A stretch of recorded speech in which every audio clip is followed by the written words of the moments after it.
छठी माई के पावन कहानी श्रोता सुनी मन लाए, भैया सुनी मन लाए।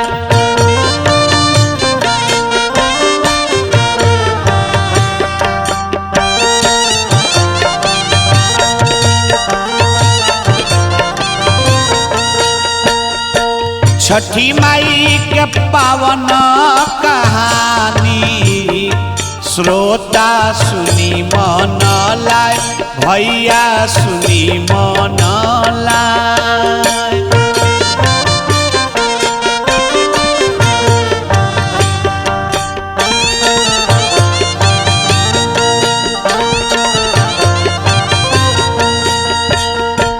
बारहई रानी महारानी देली भगिया जागाए, देली दुखावा भगाए।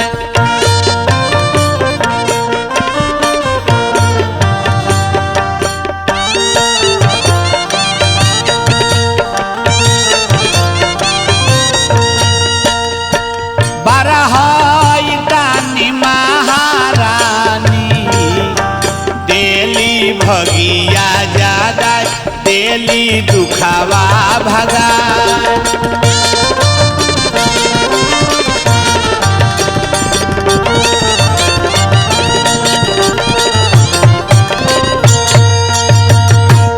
आई भैया, माता षष्ठी देवी देवसेना अपराजिता जेकर अनेकों नाम बा, भोजपुरी में जगह हमनी के छठी माई कहिले सन। छठी माता के पावन कथा हम सुनावतनी कि माता के व्रत सबसे पहले के शुरू कइल, इ व्रत के शुरुआत कहाँ से भइल, आ जब इ माता के व्रत हो तेमें भगवान आदित्य भास्कर सूर्य नारायण का अर्घ काहे दिया। कथा सुनी, पावन पवित्र कथा बा माता के। बात तो समय के बा कि शंभु मनु के लला नावा प्रिय व्रत नामावा,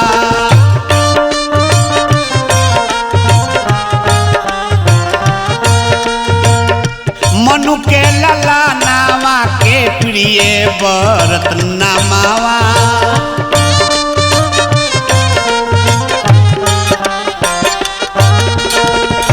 राजा रहले गुणवान जी,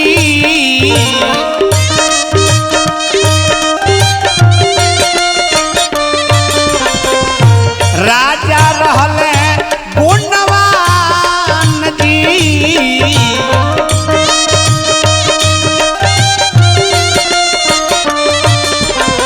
शादी नहीं करस खाली योग जप में रह,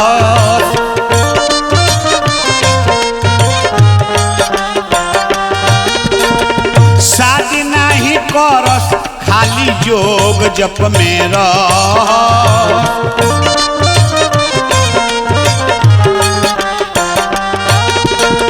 जोगी राज रहले महान जी,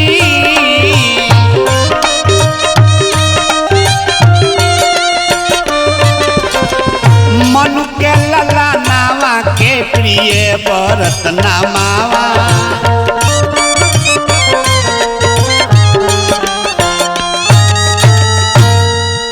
शंभु मनु के पुत्र रहे जेकर नाम प्रिय व्रत रहे, बड़ी गुणवान सिलवान।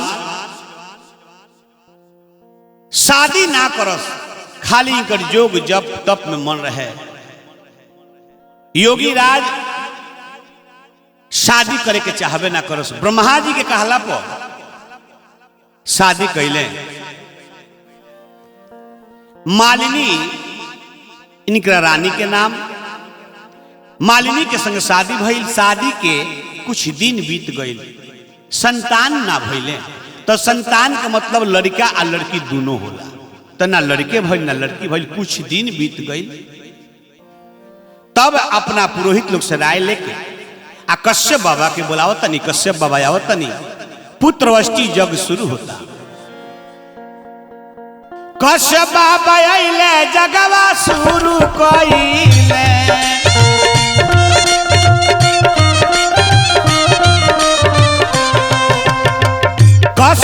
ऋषि अइले जगवा शुरू कइले सारा नगर के नर नारी खुशी भइले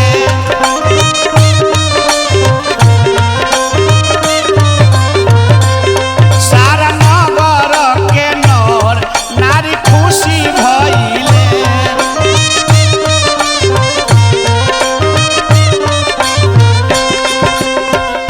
कुंड के भीतरवा से निकलल लहरावा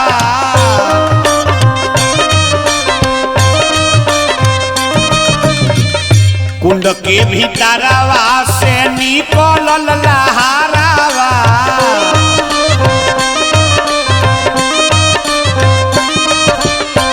कुंड में से खीर देखी प्रगट भइले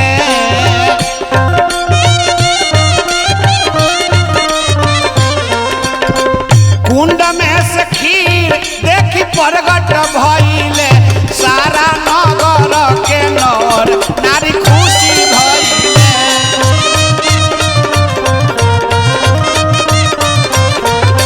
सारा नगर के नर नारी खुशी भइले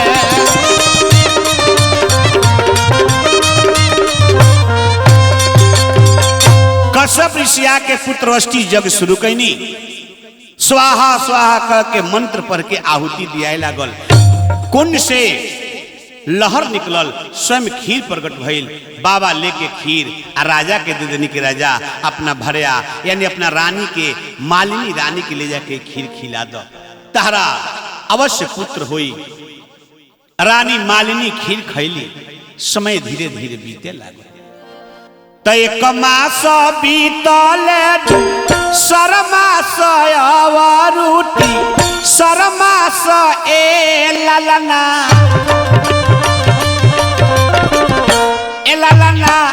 चौथा के आइल जब बारी तो धीरे धीरे देहिया भारी भइले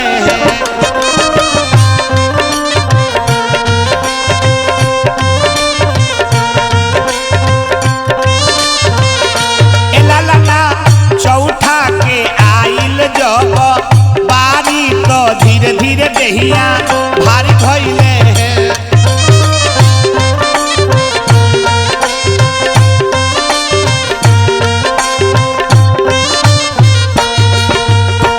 धीरे धीरे दिन निया राय लागल देहिया पिया राय लागल ए ललना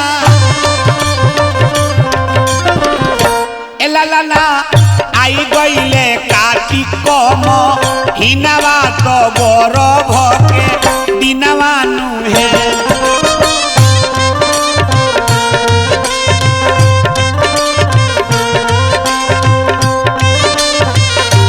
ललना आई गईले काटी के हिना तो गौरव के दिना नुहे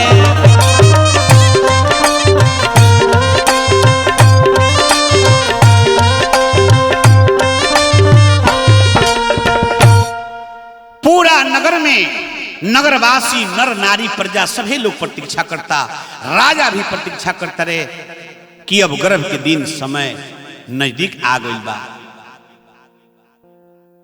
ठीक समय अनुसार महाराज रानी के एगो लड़का होता लेकिन देखी भगवान के लिखल टरे वाला नहीं खे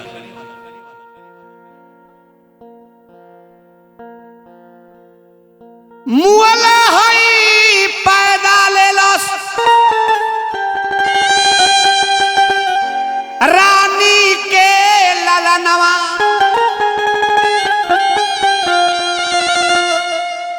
राजा रानी रोवतारे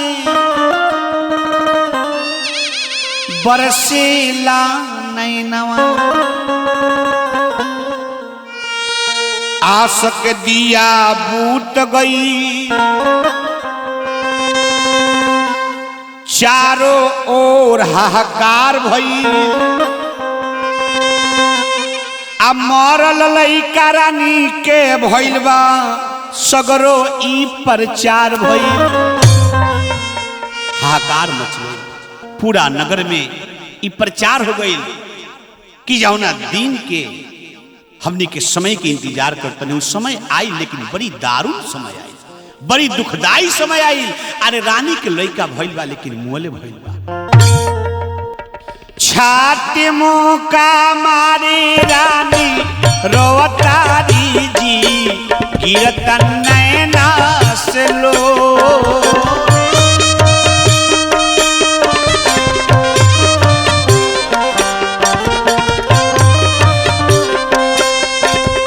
छाती मुका मारी रानी रोवतारी जी, गिरत नैना से लो।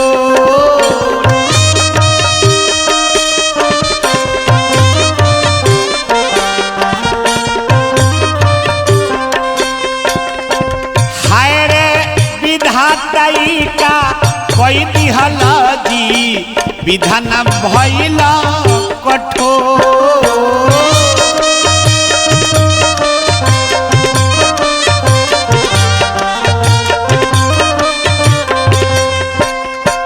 पवन कसूर हम कैनी जी, टूटल आसरा के डोर।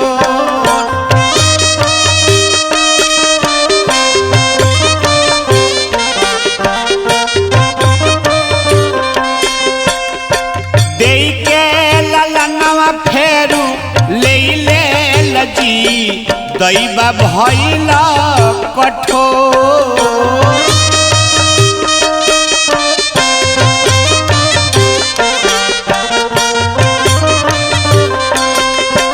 छाती मुका मारी रानी रोवतारी जी, गिरता नैना से लोर।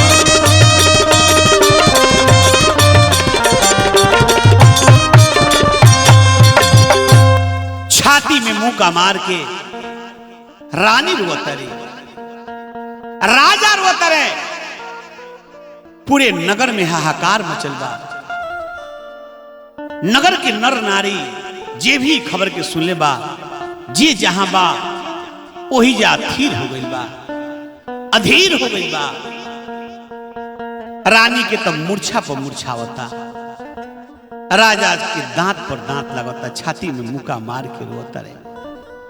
है रे विधाता, कैसन ही दारुण समय आई, कैसन दुखदाई समय आई। हे भगवान, बेटा ना होला तो दुख होला, बेटा हो के मर जाला ओकरा ले बेसी दुख होला। काहे के दिल हे भगवान, जब छिनही के रहे, हे विधाता, हे परमेश्वर, जब दे के ले के रहे तो काहे के दिल। वही में बड़ बुजुर्ग विद्वान लोग कहल कि राजन, हिंदू समाज की रीति नीति के अनुसार मुर्दा लाश घर में ज्यादा देर ना रखे के, ले जाके शमशान में दाह संस्कार करके आओ। राजा गोदी में उठा के आओ, बालक के लड़का के लेके रूप देखत निहारत शमशान में पहुंचल बारे। शमशान में गोदी में लेके लड़का के राजा रोता रे झरझर। आकाश मार्ग से एगो विमान आ रहल बा, विमान पर एगो देवी बारी, जेकरा शरीर से करोड़ों सूरज के प्रकाश निकलता। अतना सुंदर स्वरूप बा, सुकोमल सुकुमारी देवी में बैठल बारी विमान में। विमान नीचे आई और विमान से देवी उतर के राजा के गोदी से अपना गोदी में लड़का के ले ले।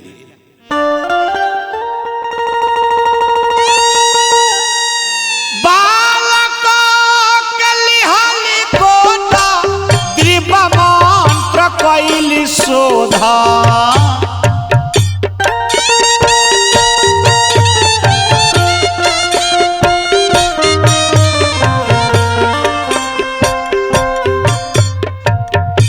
हौसला गलगोदिया में मुअल ललानवा।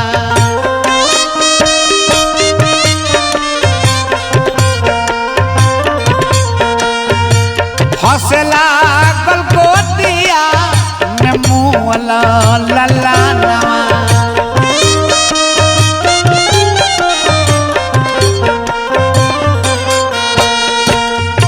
देवी राजा के गोदी से अपना गोदी में बालक के लड़का के ले ले बारी मुआ लड़का ये महाराज माता के दया भइल आ मुआ लड़का हंसे लागल धन हो माई। राजा जब देखले चकित हो गइले। राजा देखी चकित भइले चरण में माथा नइले।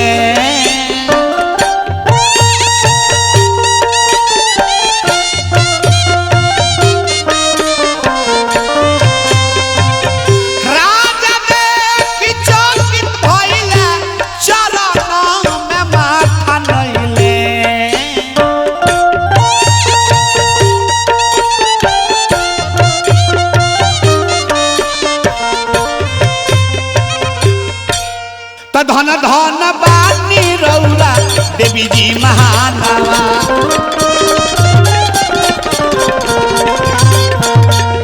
धन धन बानी रौरा देवी जी महानवा।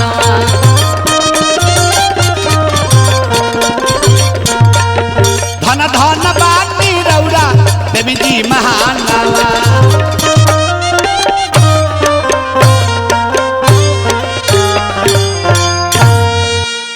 राजा चरण में माथा नवा के प्रणाम कैले कहले कि हे देवी रौरा के हैं अपन परिचय दी। तब माता कहले कि हम ब्रह्मा जी के मानस पुत्री हैं। मूल प्रकृति के छठा अंग से हमार जन्म हो। हमार नाम षष्ठी हो, षष्ठी देवी हो। हमार नाम देवसेना हो। एक बार देवता लोग के पक्ष में होके आ हम दानों के संग लड़ाई कैले रही। हमार नाम देवसेना हो। हमार नाम अपराजिता हो। हमार नाव पुत्र दा हो। हमार नाव बल दा हो। हमार नाव धन दा हो। हे राजा हम देवाधिदेव महादेव के पुत्र वधु हैं यानी पतो हैं। गोस्वामी श्री कार्तिक जी के हम भरया हैं, अर्धांगिनी हैं। राजा सर्वत्र राज तहरबा चक्रवर्ती राजा हुआ। जाए अपना नगर में आ शुक्ल पक्ष के षष्ठी तिथि के हमार व्रत उपासना करी हो। तहार दुख दूर कर दे। तहरा नगर में जितना लोग बा सब लोग के दुख दूर हो जाई। सब लोग धनवान हो जाई, पुत्रवान हो जाई। अमाता कह के अपना व्रत के सारा विधि बता के राजा से अमाता विमान पर बैठ के अमाता चल दिली। विमान जब जाए लागल तो राजा देखे लगले। विमान आकाश मार्ग में भगवान सूर्य नारायण तक गई तो राजा देखले। एक बाद आगे गई कि पीछे गई कि दाएं गई कि बाएं गई कि वही जब विमान रुक गई। एक बाद राजा ना देखले। यही से आदित्य भास्कर सूर्य देवता के अर्घ दिया। एने राजा लौट के आइल बरे अपना नगर में ढिढोला पिटौले। सारा लोग के एकत्र करा के आई बात का ऐलान करौले कि आवे वाला शुक्ल पक्ष षष्ठी तिथि के व्रत का अनुष्ठान करे के बाद एह व्रत में पुआ पकवान मिष्ठान से माता के पूजा करे के बाद निराहार रहे के बाद सभे लोग राजा के कहल बात के मानल। आ लोग अचरज देखबो कइल कि हाँ भाई राजा के मुहले लइका भई रहल। शमशान में लइका लेके गइल है राजा। आवने से लेके लइका के खिलावत राजा आइल बरे। लइका जिंदा होके चल जो लइका मुअर। नगर में राजा के यहाँ धूमधाम से मना के अमाता षष्ठी देवी के लोग व्रत करता। ऐसे तो माता के हर महीना में आवे वाला शुक्ल पक्ष षष्ठी तिथि के व्रत करे के चाहिए। लोग करेला लेकिन हमनी के मेन 3 गो व्रत हो। जन कार्तिक में कतकी छठ बोलेला, चैत में चैती छठ, आ भादो महीना में एगो लुलार छठ बोलेला जरा के बहुत लोग भोजपुरी में ललही छठ कहेला। 3 एगो हमनी के हम मशहूर बा। लेकिन हर महीना के शुक्ल पक्ष षष्ठी तिथि के माता के पूजा होला, व्रत होला। यहाँ तक लेकिन लड़का के छठियार में छठा दिने जन पूजा होला। यही माता की यही देवी के छठी माई के पूजा होला। तो सब लोग धूमधाम से माता के व्रत करता, मंगल गीत गावता, उत्सव मनावता। जय हो जय हो, जय छठी मैया।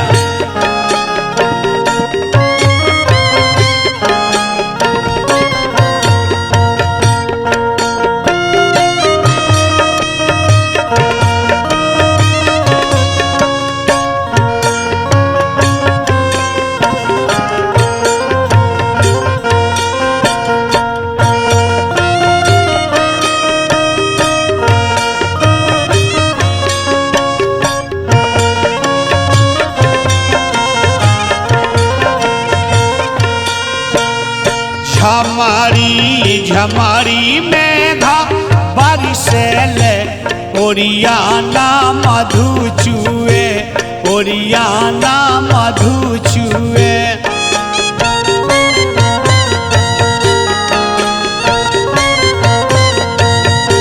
आरगलेल भिजेली पूनम देई कुसुम रंग साड़ी भीजे कुसुम रंग साड़ी भीजे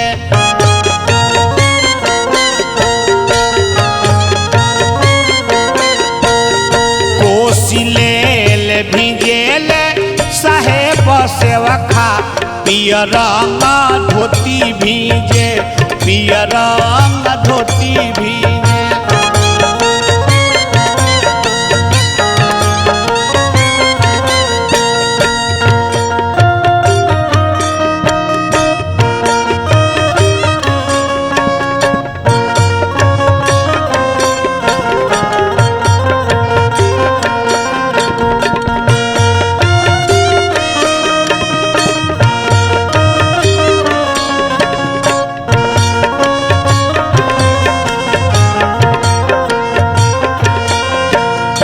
आरगलेल भिजेली सपना देई कुसुम रंग साड़ी भीजे कुसुम रंग साड़ी भीजे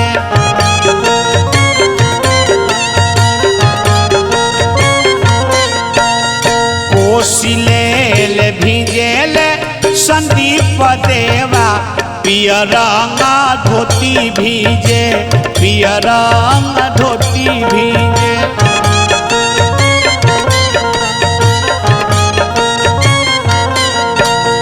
धोती मोर भिजता तो भीजे देहू कोसी मोरा नहीं भीजे कोसी मोरा नहीं भीजे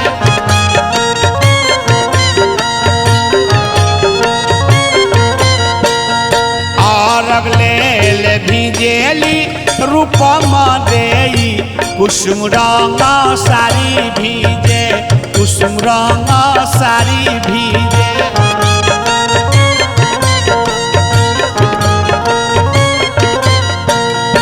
कोसिलेल भिजेल धर्मेंद्र सेवखा पियर रंग धोती भीजे पियर रंग धोती भीजे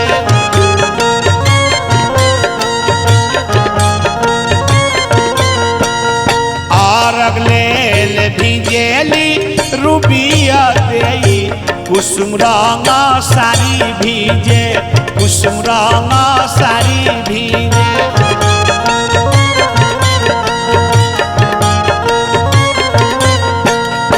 कोसिलेल भिजेल शैलेंद्र देवा पियर रंग धोती भीजे पियर रंग धोती भीजे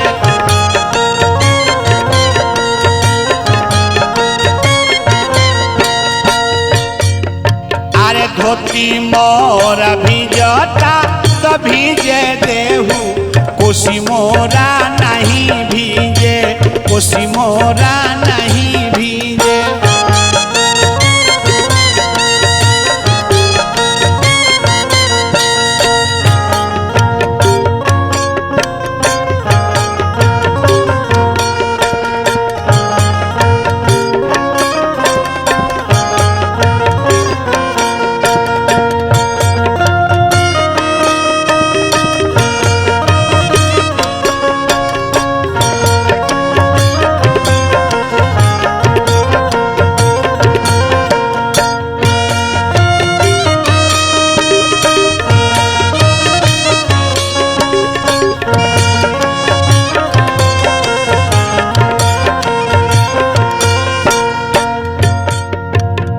आरगलेल भिजेली निर्मला देई कुसुम रंग साड़ी भीजे कुसुम रंग साड़ी भीजे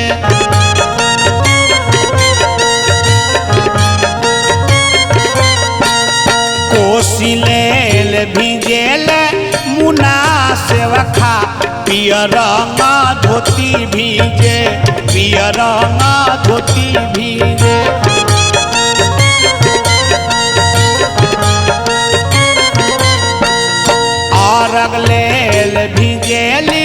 नेहा देई कुसुम रंग सारी भीजे कुसुम रंग सारी भीजे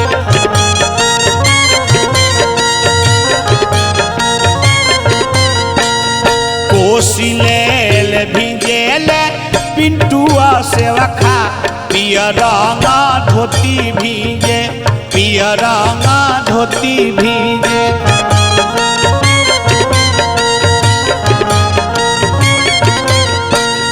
धोती मोरा भीजता तो भीजे देई धोती मोरा भीजता तो भीजे देहू कोसी मोरा नहीं भीजे कोसी मोरा नहीं भीजे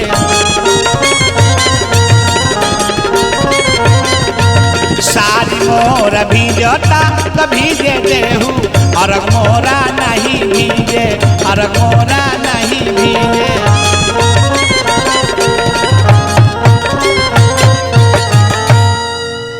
पूरा नगर में सब लोग छठी माई के व्रत कैल